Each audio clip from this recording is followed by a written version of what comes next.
Basically ये है कि लाहौर के शहरियों को अच्छा माहौल दिया जाए, एनवायरनमेंट फ्रेंडली किया जाए, और प्लस जो लोग सड़क को क्रॉस नहीं करते, ज़ीब्रा क्रॉसिंग को यूज़ नहीं करते, तो उनको ये दीदा ज़ेब और खूबसूरत लगे और वो इसको यूज़ भी करें, उनकी सेफ्टी भी हो और लाहौर शहर प्यारा भी लगे।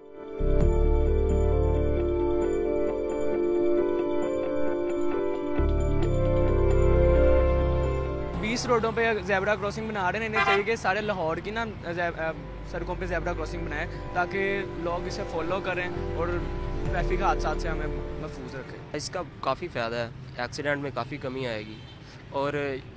काफ़ी हद तक लोगों को ये भी पता चल जाएगा कि हमने कौन सी जगह पे रह के अपनी चीज़ को, अपनी